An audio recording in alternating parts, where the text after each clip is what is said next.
नमस्कार मित्रों, कैसे हो आप। ऐसे हमारे एजुकेशन में आपका एक बार फिर स्वागत है। मित्रों, आज हम चर्चा करेंगे उच्चतम न्यायालय के बारे में। तो मित्रों, शुरू करते हैं आज की वीडियो। पहला क्वेश्चन लेते हैं। भारत में सर्वोच्च न्यायालय की स्थापना कब हुई थी?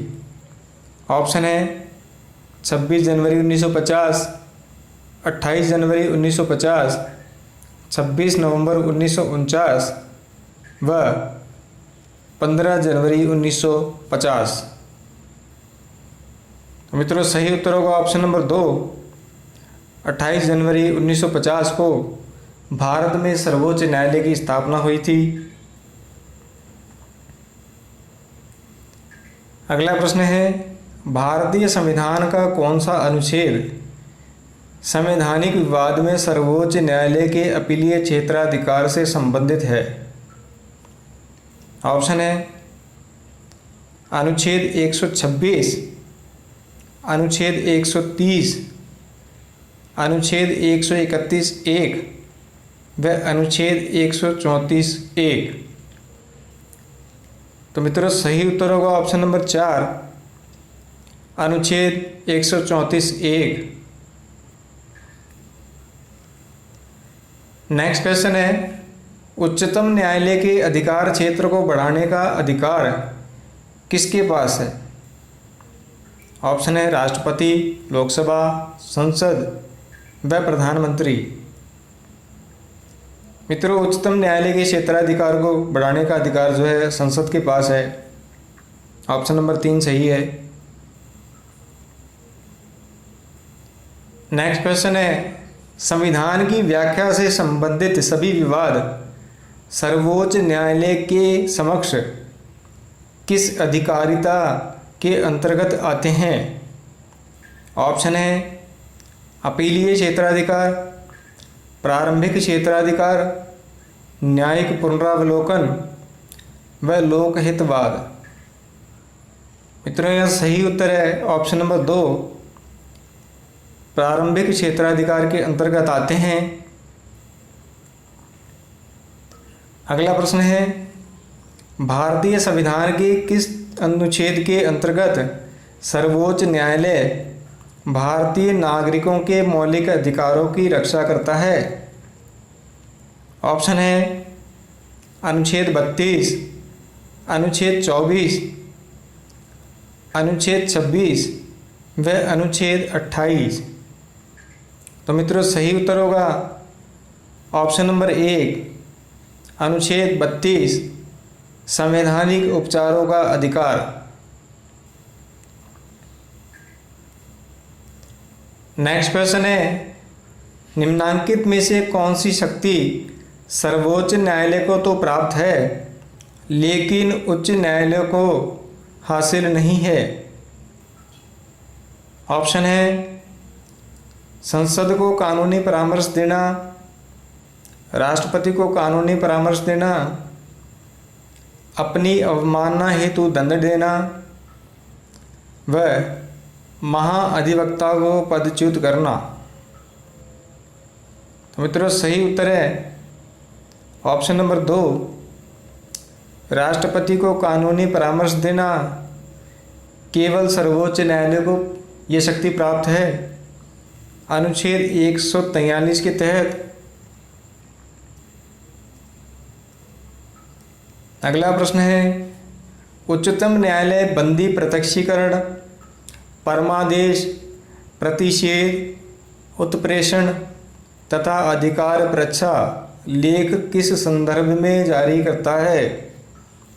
ऑप्शन है कार्यपालिका की रक्षार्थ, विधायिका की रक्षार्थ, नीति निदेशक तत्वों की रक्षार्थ व मौलिक अधिकारों की रक्षार्थ।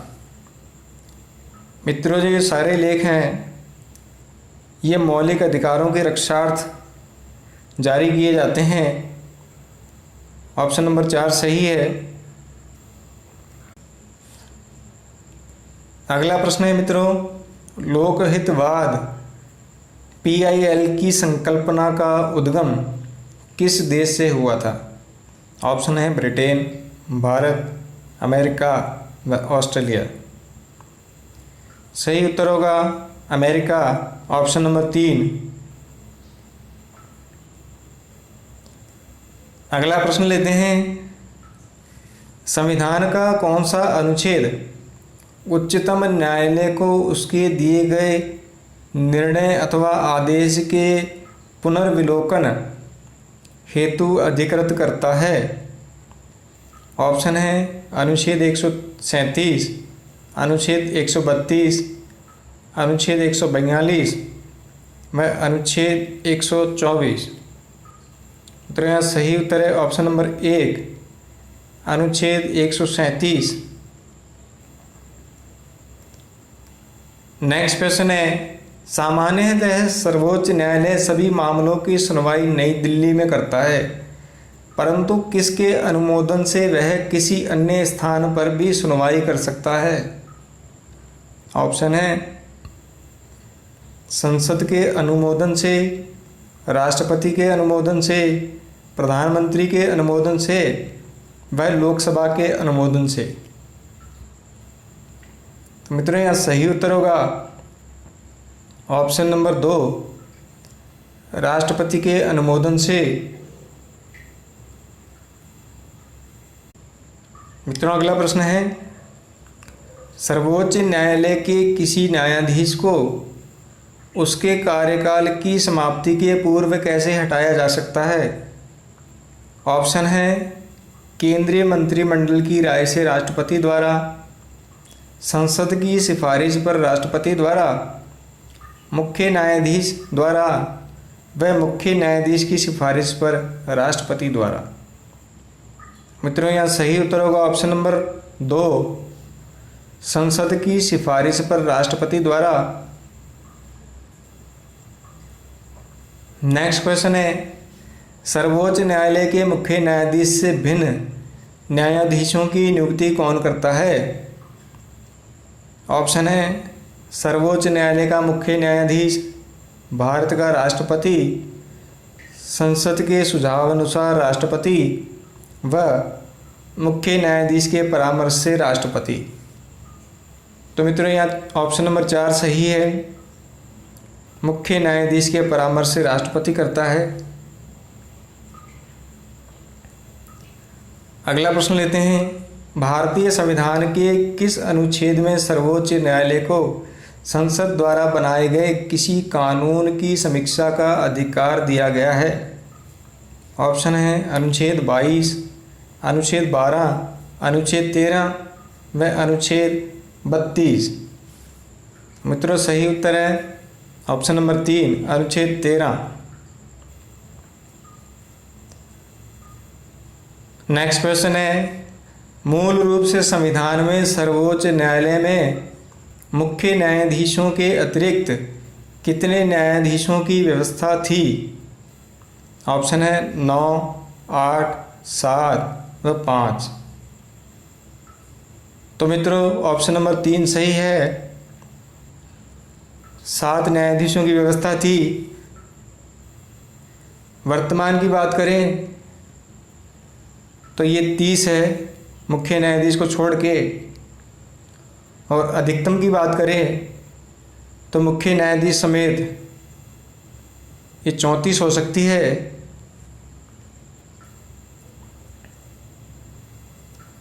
अगला प्रश्न है, सर्वोच्च न्यायालय द्वारा प्रथम जनहित याचिका PIL 1979 में स्वीकार की गई थी। उस समय सर्वोच्च न्यायालय के मुख्य न्यायाधीश कौन थे? ऑप्शन है पतंजलि शास्त्री, BV सिन्हा, M हिदायतुल्ला व SP भरूचा। तो मित्रों सही उत्तर होगा ऑप्शन नंबर 3, उस समय मुख्य न्यायाधीश थे M हिदायतुल्ला। अगला प्रश्न है, संविधान के किस अनुच्छेद द्वारा उच्चतम न्यायालय को एक अभिलेख न्यायालय बनाया गया है? ऑप्शन है अनुच्छेद 130, अनुच्छेद 129, अनुच्छेद 132 व अनुच्छेद 128। सही उत्तर होगा ऑप्शन नंबर 2, अनुच्छेद 129। अगला प्रश्न लेते हैं, भारत में संविधान की मूल संरचना या बुनियादी ढांचा के सिद्धांत स्रोत क्या हैं?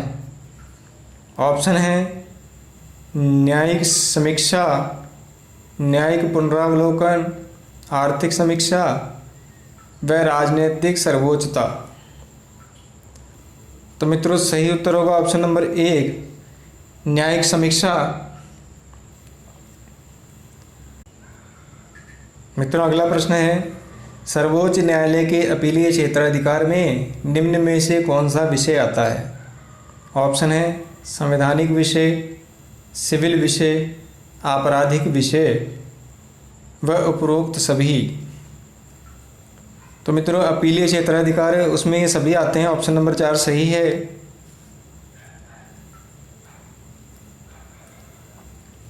अगला प्रश्न लेते हैं, उच्चतम न्यायालय के न्यायिक पुनरीक्षण कार्य का क्या अर्थ है? ऑप्शन है स्वयं अपने निर्णय का पुनरीक्षण, देश में न्यायपालिका के कामकाज का पुनरीक्षण, संविधान का पुनरीक्षण व कानूनों की संवैधानिक वैधता का परीक्षण। तो मित्रों यहाँ सही उत्तर होगा ऑप्शन नंबर 4, कानूनों की संवैधानिक वैधता का परीक्षण। अगला प्रश्न लेंगे, सर्वोच्च न्यायालय के न्यायाधीशों के वेतन और भत्ते किस पर भारित हैं? ऑप्शन है भारतीय रिजर्व बैंक, भारत की आकस्मिक निधि, भारत की संचित निधि व वित्त आयोग पर। तो मित्रों यहाँ सही उत्तर होगा ऑप्शन नंबर 3, भारत की संचित निधि पर भारित हैं। मित्रों आज की वीडियो में इतना ही। उम्मीद है आज की वीडियो आपको पसंद आई होगी। पसंद आई है तो वीडियो को लाइक कीजिए, चैनल को सब्सक्राइब कीजिए। मिलते हैं अगली वीडियो में। नमस्कार, जय हिंद।